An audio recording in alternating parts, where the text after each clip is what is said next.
7 મહાવિદ્યાલયમાં 15 થી 18 વર્ષની ઉંમર એટલે માણસના તારુણ્ય પ્રવેશની ઉંમર ગણાય। મહાદેવના જીવનમાં આ વર્ષો પોતાના ઘર, ગામ અને જિલ્લાના કોશેટામાંથી બહાર નીકળી મુંબઈના મહાવિદ્યાલયના વાતાવરણમાં જઈને વસવાના હતા।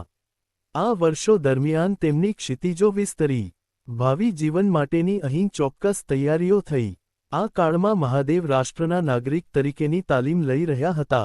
16 વર્ષથી ઓછી ઉંમરનાને મેટ્રિકની પરીક્ષા આપવાની છૂટ નહીં એવો નિયમ મુંબઈ યુનિવર્સિટીએ કર્યો। તેનાથી એક વર્ષ આગળ જ મહાદેવે 14 પૂરા થતાં પહેલાં જ મેટ્રિક પાસ કરી પોતાની હાઈસ્કૂલમાં પ્રથમ આવ્યા। પરીક્ષામાં ભલે પહેલા આવ્યા પણ હતા તો કિશોરજને। તે વખતે સુરત પરીક્ષાનું કેન્દ્ર નહોતું, તેથી પરીક્ષા આપવા મુંબઈ જવું પડ્યું। પિતરાઈ બહેનને ત્યાં ઉતારો હતો, પણ પેપર આપીને પાછા આવતા ઘરે પહોંચવાનો રસ્તો ભૂલ્યા। થોડી વાર રસ્તો શોધવા મથામણ કરી હશે, પણ તેમાં ન ફાવ્યા એટલે ગભરાઈને રડવા માંડ્યું। છેવટે એક પોલીસવાળાએ સરનામા મુજબ ઠેકાણે પહોંચાડ્યા। કોલેજમાં પ્રવેશ અંગે પણ પ્રથમ તો મુસીબત આવી પડી, પણ તે ગુણછાયા ને લીધે નહીં, ગુણને લીધે। નોકરીના સ્થળો બદલાતા બદલાતા વલસાડ પહોંચેલા પિતાશ્રીને ત્યારે માસિક 40 રૂપિયા પગાર હતો, એટલે ઘરને ખર્ચે તો મુંબઈ રહીને ભણી શકાય એમ હતું નહીં। મેટ્રિકમાં સારા માર્ક આવ્યા હતા એટલે એલ્ફિન્સ્ટન કોલેજમાં પ્રવેશ તો મળી ગયો। રહેવા માટે ગોકુળદાસ તેજપાળ બોર્ડિંગમાં ફ્રી બોર્ડર તરીકે દાખલ કરવા અરજી કરેલી અને તેમાં જગ્યા મળવાની આશા પણ પૂરી હતી, પણ અરજીનો જવાબ આવવામાં 10 દિવસની વાર થાય એમ હતું। એટલા દિવસ એલ્ફિન્સ્ટન કોલેજની હોસ્ટેલમાં રહેવું પડ્યું। ત્યાંના છોકરાઓની સાહેબી, ખાવા પીવામાં થતો બગાડ, નોકરો સાથે હુકમશાહીથી થતી વાતો, જરા જરા વારમાં ખર્ચાતા પૈસા જોઈને મહાદેવ તો હેબતાઈ જ ગયા। ખાતા મોંમાં કોળીઓ ન જાય। ટૂંકા પગારના અને મોટા વસ્તારના બાપુજી પર આવા ખર્ચનો ભાર નખાઈ જશી રીતે? ઘેરે પિતામાતા જે ખાતા હતા તે મહાદેવ ક્યાં નહોતા જાણતા? મહાદેવ એ પણ જાણતા હતા કે પુત્રને ભણાવવાની હોંશ પિતાને ખૂબ હતી। જરૂર પડત તો એ જમીન વેચીને પણ મહાદેવને કોલેજમાં ભણાવત, પણ મહાદેવથી એવું મોંઘું શિક્ષણ લેવાય શી રીતે? પહેલે દિવસે સરખું ખાધું નહીં, આખી રાત રોઈ રોઈને કાઢી। ગોકુળદાસ તેજપાળ બોર્ડિંગમાં મફત રહેવાનું મળશે એવી આશા હતી, તેથી જ કાળજું કઠણ રાખીને જેમતેમ કરીને 10 દહાડા કાઢ્યા। આશા મુજબ બોર્ડિંગમાં પ્રવેશ મળી ગયો, ઉપરાંત કોલેજની એક સ્કોલરશીપ પણ વધારાની મળી ગઈ, એટલે ભણતરનો ખર્ચ પિતાશ્રી ઉપર નાખવાનો પ્રશ્ન જ ન રહ્યો। 2 વર્ષે ઇન્ટર પાસ થયા પછી આવા જ પ્રકારની બીજી મૂંઝવણ અનુભવાયેલી।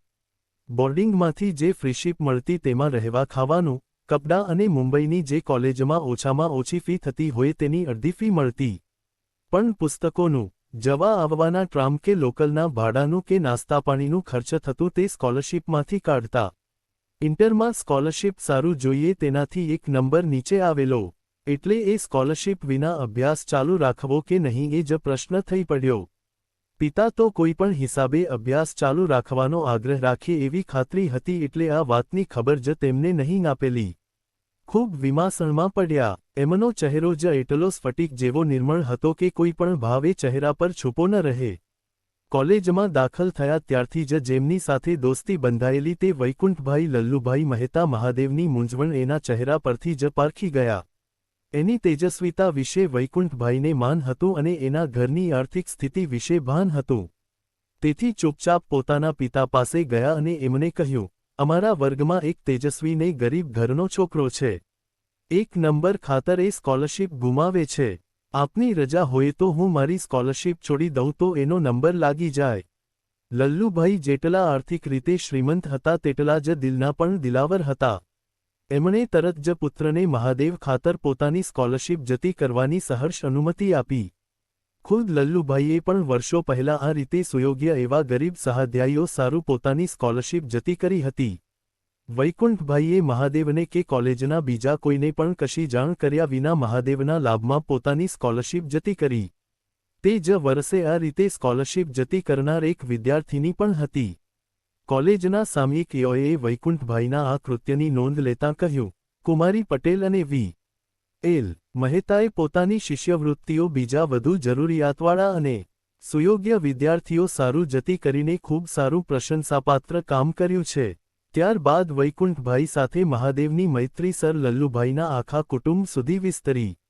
મહાદેવ પણ એમના ત્રણેય દીકરાઓની માફક સર લલ્લુભાઈને લલ્લુ કાકા કહેતા અને લલ્લુભાઈ પણ મહાદેવ પર પુત્રવત વાત્સલ્ય રાખતા. વૈકુંઠભાઈ સાથેની મૈત્રીનું એક બીજું નિમિત્ત એ નિયમિત ચાલવાનું પણ હતું. વૈકુંઠભાઈ અને એમના બીજા મિત્રોને ક્રિકેટ રમવાનો શોખ હતો, પણ વૈકુંઠભાઈના શબ્દોમાં કહીએ તો મહાદેવ આદર્શ વિદ્યાર્થી હતા. ચાલવું એ જ એમની કસરત હતી. વૈકુંઠભાઈ મહાદેવભાઈ જોડે ઘણીવાર ચાલતા કોલેજમાં જતા કે ત્યાંથી પાછા આવતા અને રસ્તે મિત્રોની જ્ઞાનગોઠડી ચાલતી. જોકે મિત્રતાના કાળનું સ્મરણ કરીને વૈકુંઠભાઈએ જે વાત યાદ કરી છે તે તો મહાદેવભાઈની વિદ્વત્તા કે એમની બુદ્ધિમત્તા કરતાં એમના ચારિત્ર્યને જ વધુ વ્યક્ત કરનારી હતી. કોલેજમાં અભ્યાસ કરતા વિદ્યાર્થીઓનો સંબંધ મીઠો હોય છે તેમ કડવાશનો પણ અનુભવ થાય છે. 4 વર્ષ મુંબઈની એલ્ફિન્સ્ટન કોલેજમાં સાથે ગાળ્યા તે દરમિયાન એક કે આકરો અથવા કઠોર શબ્દ તેમની પાસેથી સાંભળ્યાનું સ્મરણ નથી. ગાંભીર્ય શરૂઆતથી જ તેમનું મુખ્ય લક્ષણ હતું. વિદ્યાર્થીઓના જીવનમાં વિનોદ હોય છે તેનાથી તેઓ વંચિત હતા એમ હું સૂચવતો નથી, પણ અધ્યાપકો અગર સહાધ્યાયીઓની નિંદા અથવા તો રમતગમતનો ચડસ તેમનામાં મેં જોયા નહોતા. જ્યારે મળવા અને વાત કરવાનો પ્રસંગ આવે ત્યારે અભ્યાસની અને દેશના જીવનની જ વાતો કરવાની ઉત્સુકતા તેમનામાં હતી. વાર્તાલાપનો શોખ તેમનામાં પહેલેથી જ હતો, પણ તેમાં પ્રવીણતા તો જેમ જેમ તેમના વ્યક્તિત્વનો વિકાસ થયો તેમ તેમ વધતી ગઈ. કોલેજના વિદ્યાભ્યાસ કાળમાં મહાદેવભાઈના બીજા અનન્ય મિત્ર હતા સૈયદ અબ્દુલ્લા બ્રેલવી, જે પાછળથી મુંબઈના બોમ્બે ક્રોનિકલના તંત્રી બન્યા હતા. પત્રકારત્વની દુનિયામાં હોવાને કારણે શ્રી બ્રેલવી રાષ્ટ્રીય આંદોલનમાં સીધા પડતા નહોતા, પણ રાષ્ટ્રીય પ્રવૃત્તિઓમાં તેમને ઊંડો રસ હતો. ગાંધીજીને યંગ ઇન્ડિયાનો વહીવટ સોંપવામાં પણ તેમનો હાથ હતો. કોલેજકાળ દરમિયાન થયેલી બ્રેલવી દેસાઈની મૈત્રી જીવનભર વધતી ગઈ. મહાદેવભાઈના મૃત્યુ પછી સરકારના સખત સેન્સરશિપના જમાનામાં પણ મહાદેવભાઈ વિશે અગ્રલેખ લખનારાઓમાં બ્રેલવી સાહેબ અગ્રણી હતા. તેમણે ત્યારે મહાદેવના મરણથી ગાંધીજીને જે ભારે ખોટ પડી હશે તેનું સ્મરણ દેશને કરાવ્યું હતું. આ ઉપરાંત બોમ્બે ક્રોનિકલમાં કળા વિવેચનની કટારો લખનાર શ્રી કનૈયાલાલ હ. વકીલ તથા પાછળથી મુંબઈ હાઈકોર્ટમાં વકીલાત કરતા શ્રી અલરેજા મહાદેવભાઈના મિત્રો હતા. વૈકુંઠભાઈ, બ્રેલવી અને મહાદેવભાઈની મૈત્રી દિવસે દિવસે વધતી ગઈ અને આખું જીવન ટકી. એલ્ફિન્સ્ટન કોલેજની હોસ્ટેલમાં જતાની સાથે જ મહાદેવભાઈને સમજાઈ ગયું હતું કે આ ખર્ચાળ, બગાડ કરનાર અને મોજશો ખોડાવનાર તથા નોકરોને બૂમાબૂમ કરીને પોતાની ધાક જમાવતા વિદ્યાર્થીઓની સોબત આપણને ન ખપે. પણ એલ્ફિન્સ્ટન કોલેજના અભ્યાસખંડોમાં પ્રવેશ કરતાં જ 15 વર્ષની કોમળ વયના મહાદેવે પોતાની આંતરસૂઝથી એટલું સમજી લીધું હતું કે આ એક એવું વિદ્યાધામ છે જ્યાં વિવેક કરીને આપણે પોતાના પુરુષાર્થથી વિદ્યા પ્રાપ્ત કરવાની છે. અહીંના વ્યાખ્યાનોની નોંધો જાતે લેવાની છે. પુસ્તકાલયમાં જઈ પાઠ્યપુસ્તકો ઉપરાંત નિત્ય વિકસતા જતા રસના નવા નવા વિષયોના પુસ્તકો જાતે શોધી કાઢવાના હતા. અધ્યાપકોમાંથી યોગ્ય માર્ગદર્શન આપી શકે તેવાની શોધ કરીને એમની સત્સંગતિ કેળવવાની હતી. જે કોલેજમાંથી દાદાભાઈ નવરોજી, મહાદેવ ગોવિંદ રાનડે, ફિરોજ શાહ મહેતા, ગોવર્ધનરામ ત્રિપાઠી જેવા અસાધારણ વિદ્યાવ્યાસંગીઓ નીકળ્યા હતા તે કોલેજમાં મહાદેવભાઈ પ્રવેશ કરી રહ્યા હતા. બૌદ્ધિક ક્ષિતિજોનો વિસ્તાર કરવાની મહાદેવભાઈને માટે આ અમૂલી તક હતી અને બીજા વિષયોમાંથી ચિત્તવૃત્તિ નિરોધ અને અભ્યાસવૃત્તિને લીધે તેમણે તે તક બરાબર ઝડપી લીધી. ગુજરાતી, અંગ્રેજી અને સંસ્કૃત સાહિત્યનો તેમને મૂળથી જ શોખ હતો. તે કાળ સુધીમાં પ્રસિદ્ધ થયેલ ગુજરાતી સાહિત્ય તો તેમણે આ 4 વર્ષો દરમિયાન જોઈ લીધું હતું. અંગ્રેજી સાહિત્યનો પણ તેમને શોખ હતો. અવારનવાર લેખો, નિબંધો કે કવિતાઓ પણ લખતા. એકવાર કોલેજના માસિકીઓએ સારું તેમણે અંગ્રેજીમાં એક કાવ્ય લખ્યું. તે ઉપરથી અંગ્રેજીના પ્રાધ્યાપકે તેમને બોલાવીને કાવ્યને વખાણ્યા પછી એવી સલાહ આપી કે તમે ગુજરાતી કે અંગ્રેજી એકે ભાષામાં કાવ્યો ન લખશો. ખૂબ વાંચો, મોટા મોટા કવિઓના ઉત્તમ કાવ્યોનું પરિશીલન કરો અને પછી લખવાની ઉર્મી આવે તો લખજો. આ સલાહનું ગાંભીર્ય સમજી લઈ મહાદેવભાઈએ કાવ્યો લખવાની ચેષ્ટા તે કાળે ન કરી. કોલેજ પૂરી કર્યા પછી કેટલાક ભજનો લખેલા, પરંતુ મહાદેવભાઈની અમર કૃતિઓ તો બંગાળી અને અંગ્રેજી કવિઓના તેમણે કરેલા અનુવાદો રૂપે જ પ્રગટ થઈ. પાછળથી એમના કામનો બોજો એટલો વધી ગયો હતો કે મૌલિક કવિતાઓ તેઓ લખી શક્યા જ નહીં. અનુવાદો કર્યા તે સંઘેડાવતાર હતા, પણ તે પ્રમાણમાં થોડા જ કરી શક્યા. પેલા અંગ્રેજીના પ્રાધ્યાપક પાસેથી મળેલો બોધપાઠ તો એ હતો કે કોઈ પણ વસ્તુ વિશે અભ્યાસ અને અનુભવ વિના કલમ ચલાવવી નહીં.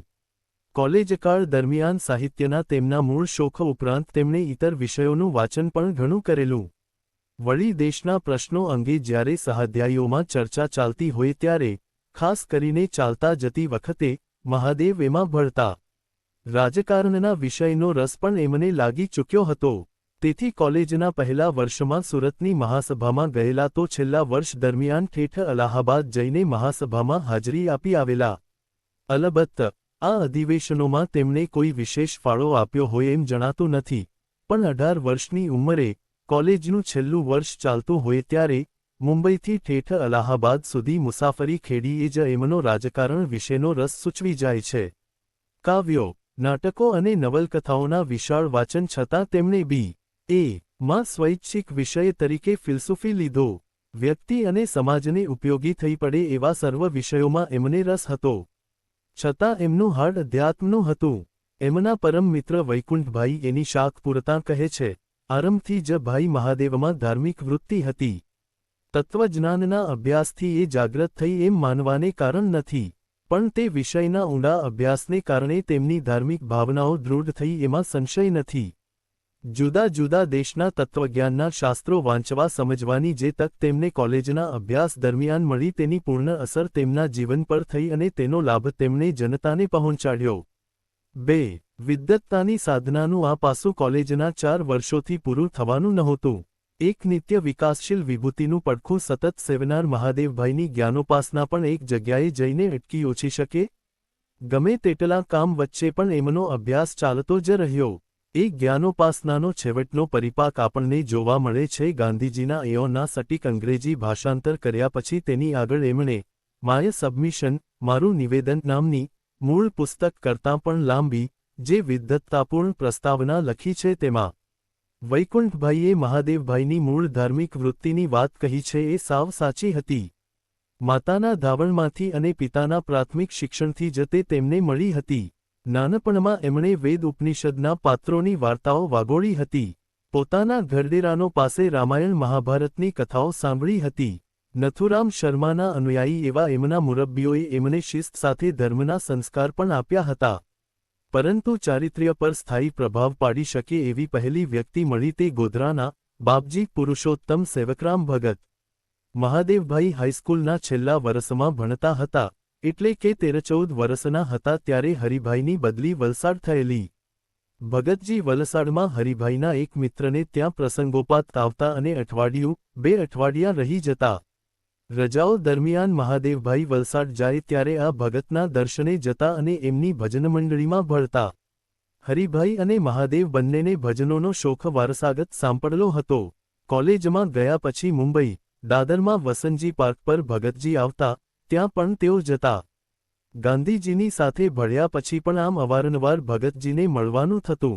બાપજીના મરણ પછી નવજીવનના એક લેખમાં મહાદેવભાઈ લખે છે, કોલેજમાં અભ્યાસ કરતો હતો તે વેળા સ્વામી વિવેકાનંદના પુસ્તકો અને તે દ્વારા શ્રી રામકૃષ્ણ પરમહંસનો કાનિક પરિચય થયો હતો. એ પરમહંસની પ્રતિમૂર્તિ મને આ પુરુષમાં જોવા મળી. એ પરમહંસના વચનોનું રહસ્ય આ સંત પુરુષના વચનોથી મને સમજાયું.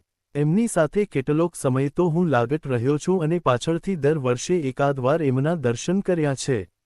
આ સમાગમ દરમિયાન એમને મેં નિરંતર ભગવદ્ ભજનમાં લીન, ભગવત ચર્ચામાં લીન, દેહાધ્યાસથી વિમુક્ત જોયા છે તેવા ભાગ્યે જ કોઈને જોયા હશે. એયો એન વેવ એ અક્કે અવતાત ગીતા 15-5. એ વર્ણનને મારી સમજ પ્રમાણે એમનામાં મેં અજબ રીતે મૂર્તિમંત થતું જોયું. 3. ગાંધીજી મુંબઈમાં હતા ત્યારે બાપજી વસંતજી પાર્કમાં આવેલા તે વખતે એમના દર્શને ગયા ત્યારે સ્વામી આનંદ સાથે મહાદેવભાઈનો પ્રથમ આંતરિક પરિચય થયેલો તેનું વર્ણન સ્વામીએ શુક્રતારક સમા વાળા મહાદેવ વિશેના લેખમાં સ્નેહથી તરબોળ એવી કલમથી પોતાની આગવી શૈલીમાં કર્યું છે. બાપજીની દ્વંદ્વ વિમુક્ત એવી અવ્યયપદ પામેલી સ્થિતિ વિશે મહાદેવભાઈ લખે છે કે એ સ્થિતિને એમણે એકનિષ્ઠ ભક્તિથી મેળવી હતી.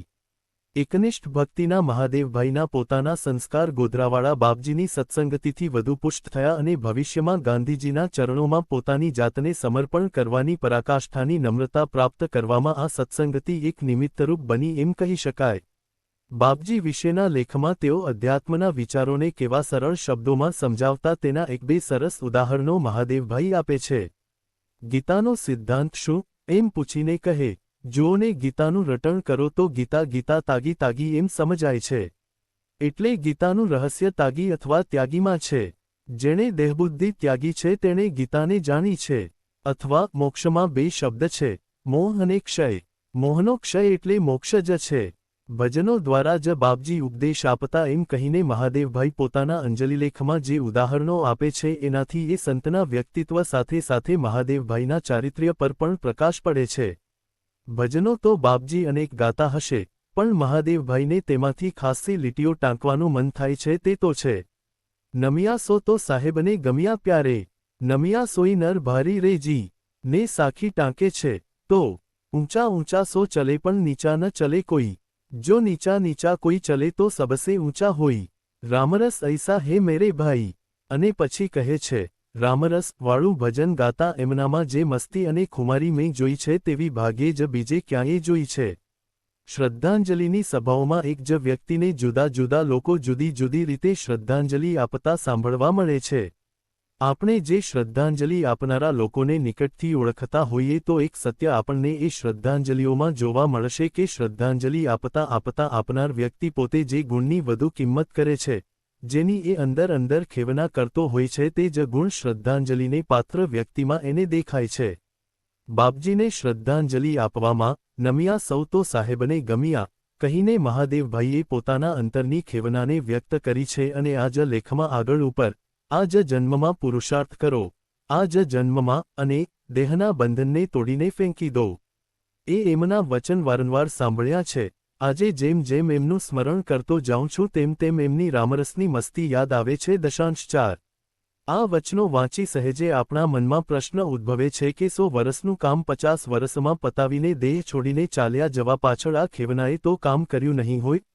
શુક્રતારક સમા વાળા લેખમાં ગીતાના યોગભ્રષ્ટ શબ્દને યાદ કરીને સ્વામી કહે છે, શ્રેષ્ઠ પુરુષાર્થ કરતાં કરતાં અધવચ્ચે રસ્તે અચાનક તૂટેલો મહાન આત્મા જન્મથી જ દૈવી સંપતનો ખજાનો ગાંઠ લઈને સંસારમાં આવે છે અને જોતજોતામાં મહાન સિદ્ધિઓની પ્રાપ્તિ કરી ચાલ્યો જાય છે. ભાઈ મહાદેવ તે જ પ્રમાણે એક એકથી ચડિયાતા એવા દૈવી ગુણોની સંપત લઈને કોઈ અધૂરો રહેલો યોગ પૂરો કરવા જ આ ધરતી પર આવ્યો હશે ને? 5 આમ કોલેજકાળ દરમિયાન મહાદેવભાઈના જીવન પર જે પ્રભાવો પડ્યા તેમાં અધ્યાત્મ અને સાહિત્યને બે મુખ્ય પ્રભાવ ગણાવી શકાય. ફિલસૂફી અને તર્કશાસ્ત્રના ઐચ્છિક વિષયો લઈને મહાદેવભાઈ 1910માં B.A. ની પરીક્ષામાં પ્રથમ વર્ગમાં ઉત્તીર્ણ થયા. નોંધ 1. નરહરી પરીખ, વે ઓફ પ્રૂ 28-29. 2. એજન પ્રૂ 39-40. 3. વે ડાયરી 8 પ્રૂ 247-248. 4. વે ડાયરી 9 એક એઓ માંથી સારવી. 5. સ્વામી આનંદ એઓએ અનુજ પ્રૂ 140.